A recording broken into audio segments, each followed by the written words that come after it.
সিলেটের উসমানীনগরে দুই যাত্রীবাহী বাসের মুখোমুখি সংঘর্ষের ঘটনায় 9 জন নিহত হয়েছে। 7 আগস্ট শুক্রবার সকাল আনুমানিক 7টার দিকে ঢাকা সিলেট মহাসড়কের কাশিকাপন এলাকায় এই মর্মান্তিক দুর্ঘটনাটি ঘটে।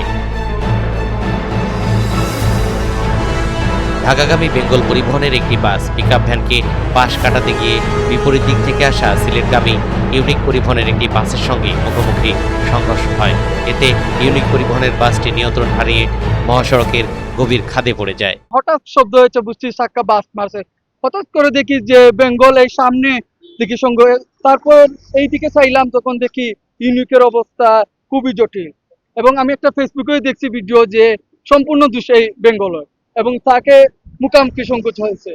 এবং আমি যখন আসলাম, গাড়ির ভিতরে ঢুকলাম, তখন মানুষের অবস্থা দেখে আমি নিজেই ঠিক থাকতে পারি না। দুর্ঘটনার তীব্রতায় ঘটনাস্থলে ইউনিক পরিবহনের 7 জন যাত্রী নিহত হন। পরে আহতদের উদ্ধার করে সিলেট উসমানী মেডিকেল কলেজ হাসপাতালে নেওয়ার পর কর্তব্যরত চিকিৎসক 2 জনকে মৃত ঘোষণা করেন।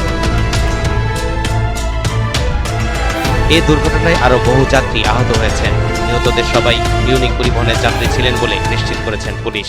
সকালবেলা 7:15টার দিকে সিলেটমুখী বেঙ্গল পরিবহন এবং ঢাকামুখী ইউনিক পরিবহনের সংঘর্ষ হয়। এটি সিলেট জেলার ওসমানীনগর থানার কাশিকাপন এলাকায় এই দুর্ঘটনা ঘটে এবং ঘটনাস্থলে ইউনিক পরিবহনের 7 জন যাত্রী মারা যায়। আমরা ফায়ার সার্ভিস এবং হাইওয়ে পুলিশ, ওসমানীনগর থানা পুলিশের সহযোগিতায় উদ্ধার কাজ সমাপ্ত করি।